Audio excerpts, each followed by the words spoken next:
Are Christians who follow and believe the Bible bad people? These celebrities seem to think so. Ryan Reynolds, one of the most famous and beloved people in the world, who plays the character Deadpool, said this about Christians who believe what the Bible teaches about same-sex marriage. What are your thoughts on gay marriage? I mean, do you think that, obviously you're not opposed to it? No, yeah. I'm not a monster. I think it's fantastic. Ryan says that people who are opposed to same-sex marriage are monsters. That doesn't seem very tolerant, especially when the people Ryan is calling monsters have basically been the majority of people throughout human history. It's been legal in Canada for 10 years now. So to me, it just seems crazy. Why are you guys so much more advanced? Why are you so much more progressive? Is Canada really better than the United States?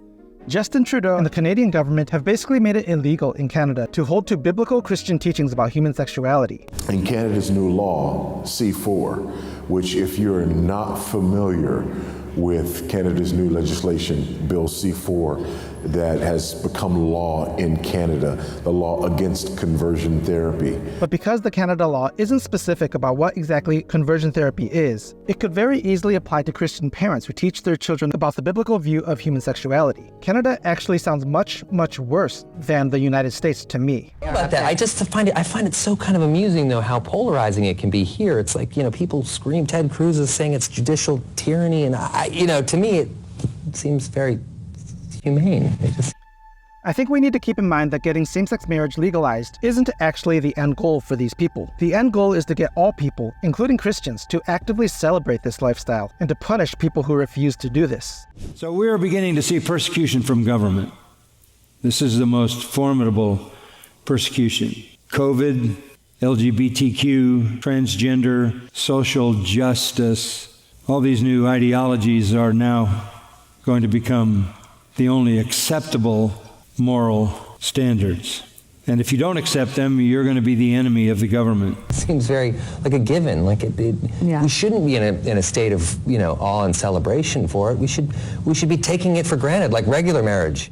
We're going to be seeing this kind of language from several other people later in the video. Language about how it should be completely normal to accept same-sex marriage, the same as regular marriage. This is the decent thing to do, and anyone who believes there is anything immoral, sinful, or wrong about this is not decent. At this point, it sort of feels like it's, I don't know, it seems like we're way late on that here in the United States. And I'm glad, I'm really, really happy that we passed through. Way late. I think the United States is indeed lasting a little longer than other countries, such as Canada, Australia, and Europe, in protecting the freedoms and values of biblical Christians. But it seems pretty much inevitable that America will eventually get just as bad as those other countries. So yeah, I agree we're late, but I also think it's a bad thing that we're becoming just like the other Western countries that have basically rejected God and the Bible. But that's the thing about these conservative politicians, right, is that I don't even believe that they believe it.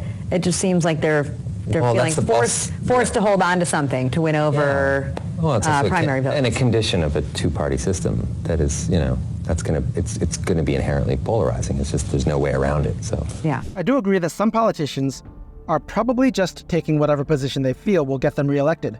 But there definitely are people who genuinely believe what the Bible teaches and want people to know the truth about how God designed human sexuality, so that they might repent of sin and be saved from the wrath of God. Charlize Theron is a famous actress who actually threatened people who are opposed to men dressing as women doing inappropriate things in front of children. We love you, Queen. We love you, Queen. We're in your corner, and we've got you, and I will anybody up who's trying to with anything with you guys. Charlize is basically threatening people who are just trying to protect children. That's a pretty clear sign of God's judgment upon a nation, when people would rather defend perverse behavior than protect children. It's really, in all seriousness, there's so many things that are hurting and really killing our kids, and we all know what I'm talking about right now. And it ain't no drag queen, because if you've ever seen a drag queen lip sync for her life, yep, it only makes you happier, it only makes you love more, it makes you a better person. No, it actually doesn't make you a better person. God didn't design men to dress up like women. He designed men to be men and women to be women. From drag queen shows in front of young children, which is happening. So in the wake of those comments, you had some far lefties like LGBTQ Nation write up my comments on Friday and attack me for, quote, citing zero evidence that there are drag queen shows that are deeply disturbing and happening in front of children. Are there really organizations on the left that are making the argument that these kinds of things aren't happening when they very obviously and irrefutably are? Well, LGBTQ Nation, I actually showed such video on the show on Friday. If you had just paid attention to more than the 1-minute clip that you apparently watched, we did a 10-minute segment on it right now. It's got about 500,000 views on YouTube. So either these people are ignorant about what's happening all over the country, or they're just lying and trying to manipulate people. Anne Hathaway is another famous actress who thinks people who believe what the Bible teaches about human sexuality are bad people. I consider myself just an ally to the LGBT community. I consider myself your family. And so, I'm doing what we should all do with our families. I'm loving you. I support you.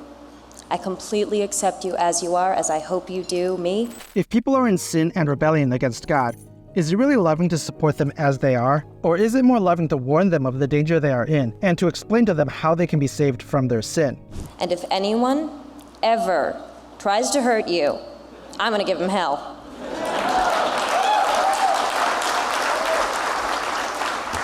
There are many people who, let's just say many, that's such a jerk thing to say. There are people who have said that I'm being brave for being openly supportive of gay marriage, gay adoption, basically, of gay rights. But with all due respect, I humbly dissent. I'm not being brave. I'm being a decent human being. I'm not being brave. I'm being a decent human being. So basically, everyone who does not fully embrace the same-sex movement is not a decent human being, which basically means that all true Christians are not decent human beings. This is really disturbing language. And it's this kind of language that easily leads to persecution. I don't think I should receive an award for that, or for merely stating what I believe to be true, that love is a human experience, not a political statement. But is love always a good thing? I don't think it is. Because it's coming at us with this whole love is love mentality, and how can you be against love? Nobody can be against love. Certainly Christians can't be against love because God is love and we are called to love. Therefore, how can you stand in the way of any two people who love one another? But our text today makes it very clear that there are instances when love can be sinful. However, I acknowledge that sadly we live in a world where not everybody feels the same.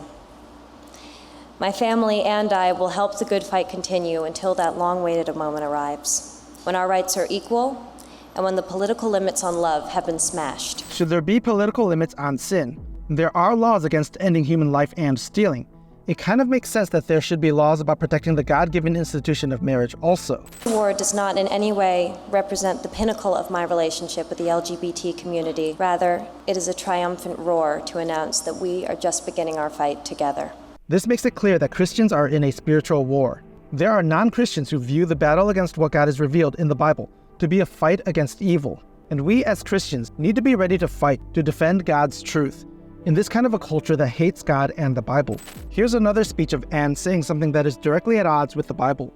It is important to acknowledge that with the exception of being a cisgender male, everything about how I was born has put me at the current center of a damaging and widely accepted myth. That myth is that gayness orbits around straightness, gender orbits around cisgender, and that all races orbit around whiteness. This myth is wrong, but this myth is too real for too many. Anne is attacking the concepts of cisgender and whiteness. And both of these attacks are really problematic from a Christian point of view, because cisgender is an invented term meant to turn something that should be normal into something that doesn't sound normal. By the way, cisgendered means nothing. I get people who ask me that all the time. What is cis? It's a made-up word. The whole point is you have cisgendered heterosexuals in the position of power. All of it is socially constructed. Right? That's what postmodernism is arguing. It's all socially constructed. None of it exists as objective reality. It's just socially constructed to keep people in power. And when Anne talks about whiteness, She is dividing people based on race in a way that is extremely contrary to what the Bible teaches about everyone being individually accountable to God. Social justice entails a redistribution of resources from those who have unjustly gained them. And by the way, all of those who have them are assumed to have unjustly gained them unless they are a member of an aggrieved minority group. So if you're a white person who has acquired wealth, that's unjust. It's unjust. Anne sees the world as being comprised of victims and oppressors, and this hierarchy is not based upon the actions of particular people, but is rather based upon people's inherent skin color. This is both evil and contrary to the gospel of Jesus Christ. Daniel Radcliffe, best known for playing the character Harry Potter, is another famous actor who says pretty much the exact same thing that Anne Hathaway says. It is a huge honor to be named the Celebrity Straight Ally of the Year.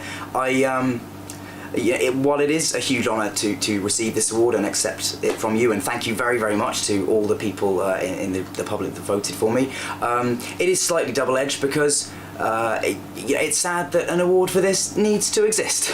And it is odd and bizarre that I am essentially getting an award for displaying basic human decency in a sort of high-profile way. Again, we hear Daniel use the phrase basic human decency, which implies that everyone who views same-sex behavior as sin, which the Bible clearly teaches, is not a decent human being.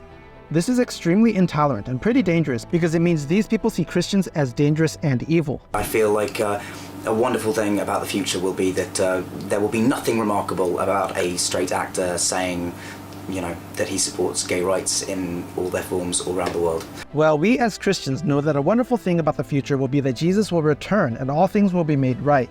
All lies will be exposed, and the truth of the Bible and the gospel will have its ultimate victory. And here's Daniel promoting some other pretty evil ideas about children. But there are also people who do have like a slightly condescending but well-meaning attitude of like, well, people are young and like, how do we, you know, that is a huge decision. I'd love to hear from all of you about like why we can trust kids to like tell us who they are. Daniel is promoting the idea that children have the ability and maturity to decide their own sexes, which can result in life-changing decisions and even surgeries. This is an absolutely evil ideology that is destroying the lives of countless children.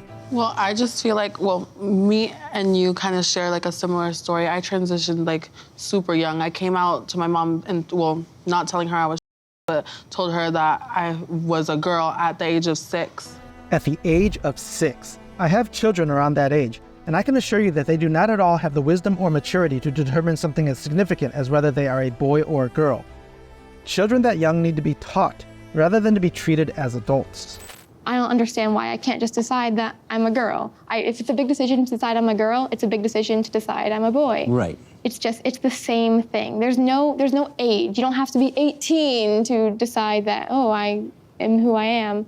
I think we don't give children enough credit for coming into this world and having a sense of purity and understanding for themselves. There are many, many people who now regret the life-changing and life-destroying decisions they made as children, and they now realize that they did not have the mental capacity to truly understand the kinds of decisions they were making at that age. This is truly a very tragic reality for many, many children. I do hate to speak about it, but I'm experiencing sexual dysfunction at the age of 18. That's something that women usually go through when they're in their 40s to 50s. Right.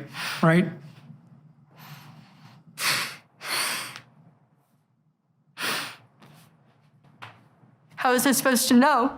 These are the kinds of children we're trying to protect when we speak out against the gender ideology being promoted and celebrated in our culture. Pink is a singer who thinks Christians should just ignore the same-sex movement because it doesn't affect them.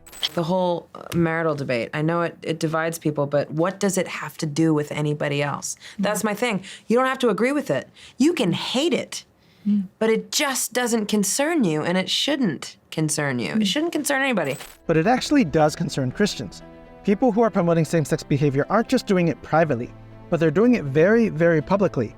And they're actively working to indoctrinate all children into also accepting this kind of behavior and ideology. They don't tolerate Christians who refuse to celebrate the lifestyle. And whenever they get the power, they will seek to actively punish Christians who stand firm in believing what the Bible actually teaches. Especially if love is what we're fighting over love.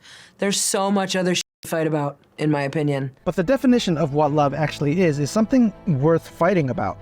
God is love, and Jesus Christ's atoning work on the cross is the very definition of love. When we define love in a way that contradicts what God has revealed in the Bible, we are basically rebelling against God and harming people, because it prevents them from understanding God's redeeming love for sinners. I don't feel like I want to even talk about this anymore with you because you don't need to get it. There's nothing to get. It's stupidity. Pink thinks it's stupidity to be debating this issue of same-sex marriage and love, which basically means she thinks Christians are stupid for standing firm against this issue of same-sex relationships.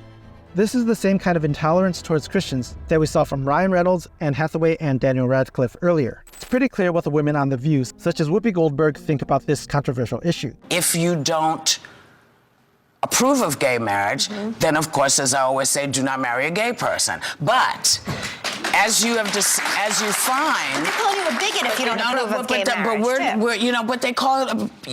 You call me a bigot, I call you a bigot. I don't like what you believe, you don't like what I believe. That's the American way. And it's also the American way to have the freedom of speech to be able to argue for what we believe in, and to even want the laws of this country to reflect the moral law that God has revealed to the human race. But Whoopi has a big problem with Christians who think this way. But I do believe that if I do not subscribe to your way of thinking, then you should understand why I'm going to go protest. And maybe you should understand why Christians might protest against something they believe is immoral as well. So, but I guess I'm simply saying, listen, if I don't subscribe to your religious beliefs, I understand how you feel, but I don't want to be forced to live my life because it makes you uncomfortable a certain way. But it's not just that Christians personally feel uncomfortable. We're fighting against ideologies that we believe are destructive to human life and flourishing, and that seek to force Christians to celebrate lifestyles that the Bible calls sin. If we give up the fight, there is zero chance that Christians will be allowed to continue preaching beliefs that the culture thinks are outdated and oppressive. That's why I say it's like abortion rights. If I'm a person who feels they need to have an abortion, I want to be able to go and deal with that myself. I don't want you to be able to stop me if that's what I think I need to do. Just like you don't want me saying to you, you got to go have an abortion if you decide you want to have a baby. I think we have to find the balance. What Whoopi said here is incredibly ignorant. The reason why Christians speak out so strongly against the practice of ending the lives of preborn babies is because we believe there's another human being involved here, the unborn baby. If we believe that a person is about to unjustifiably end the life of another human being, in this case the baby, it would be immoral to not speak out against this, and to just let this happen without taking some kind of action. Listen to the way Professor Bridges responds to Senator Josh Hawley for even questioning her ideology. Professor Bridges, you said several times, you've used a phrase, I want to make sure I understand what you mean by it. You've referred to people with a capacity for pregnancy. Would that be women? Many women, cis women, have the capacity for pregnancy. Many cis women do not have the capacity for pregnancy. There are also trans men who are capable of pregnancy, as well as non-binary people who are capable of pregnancy. Well, no, all of these people who are capable of pregnancy are actually women. But some of them just think they are not women. This isn't really a women's rights issue. We can recognize that this impacts women while also recognizing that it impacts other groups. Those things are not mutually exclusive, Senator Hawley. Oh, so your view is that the core of this right then is about what? So I want to recognize that your line of questioning is transphobic, and it opens up people to violence by not recognizing that. It's unbelievable that Professor Bridges is calling Senator Hawley transphobic for simply asking questions. Like the celebrities we saw earlier, she thinks that anyone who opposes her ideology is basically a bad person who is causing violence against this group of people. She uses this argument to shut down all discussion and debate about the subject, which is obviously a very important debate to be had. You're saying that I'm opening up people to violence by asking whether or not women are the folks who can have pregnancies? So I want to note that 1 out of 5 transgender persons have attempted suicide. But maybe the problem is the promotion of this kind of ideology in the first place. If fewer people were being manipulated into thinking they are a member of the opposite sex, then maybe this kind of tragedy would happen less often. So I think it's important because of my line of questioning? So we can't talk about it? Because denying that trans people exist and pretending not to know that they exist. I'm denying that people exist by asking you if you're talking about women having pregnancies? If we simply ask questions about this ideology, we're accused of denying the existence of a particular group of people. This is how legitimate discussion gets shut down, and Christians get labeled as not decent people, simply for believing what God has clearly revealed in the Bible about men and women. Do you believe that men can get pregnant? No, I don't think women can get pregnant. So you are denying that people like this. And that leads to violence? Is this how you run your classroom? Are students allowed to question you? Absolutely. Or are they also treated like this, where No, they're told that they're opening up people to violence? We have a good time in my class. You should join. Oh, I bet. You might learn a lot. Wow, I would learn a lot. I've learned a lot just in this exchange. Absolutely. Extraordinary. Her smugness is absolutely incredible. No, I don't think I would have a good time in her class, because I don't think she would actually allow me to voice my beliefs. She would just accuse me of being a bad person, instead of allowing open discussion of issues like these. The reason why all of this matters is because this ideology doesn't exist in a vacuum, but has very real effects across society, especially upon children who are being indoctrinated with this kind of worldview. Public schools have become extremely dangerous places for children. And if you don't believe this, just watch what this teacher says about his school. Teach in an explicitly affirming high school. We have gender support plans. We have a gender affirming wardrobe at our school. We have binders on demand. Other shapewear can easily be ordered. This is about as evil as it gets. This school has chest binders and other shapewear so children can mutilate their bodies into a form that is unnatural and not how God created them. Children are not old enough to make these kinds of serious and life-altering decisions. We have students that express themselves in all manner of different ways, and I couldn't be prouder to work at a school that's so amazing. If you would like to have your school also be an explicitly school, let me know. Maybe we can figure something out. This is what happens to a society when we remove God and God's word. We get schools who are teaching an entire generation of young people to hate God and what God has revealed in the Bible, which will lead them to hell and God's wrath. This is the opposite of love. True love proclaims the truth of God and God's revelation. True love calls sinners to repentance that they might put their faith in the one true and living God, Jesus Christ, and thus be saved from the wrath to come and experience eternal joy in heaven with God, our Heavenly Father. Thirdly, I hope you understand that the arguments that are being made in favor of same-sex marriage are actually illogical, unfounded arguments that can, should, and must be refuted by us as believers. And then finally, I hope you understand that ultimately what this is about is not just getting our way politically. This is ultimately about us seeing our neighbor in a house that's on fire and us loving him enough to not only say get out, but if necessary, go get him and drag him out. That's what love does. So don't let anybody tell you that it's not loving if you stand flat-footed and speak the truth about this issue of homosexuality. What's not loving is to look someone in the eye when God says they are in jeopardy of an eternity in hell and merely wink and nod at their sin because you're afraid of being called names. Speak the truth, saints. Hi, my name is Mike. I'm a deacon, a husband, a father, a software engineer, and an amateur maker of videos. Thank you so much for watching this video. If you want to help me in my mission to spread biblical truth, just subscribe and watch these videos until the end, which will help the YouTube algorithm recommend these videos to more people. I'm committed to using the skills and gifts God has given me to glorify Him and communicate biblical truth, and I would be so grateful if you would come be a part of what I'm building. You can visit my website at joyfulexile.com to learn more about me and what I'm working on. I hope you're having a blessed day. I will see you in the next video, and remember, this world is not our home.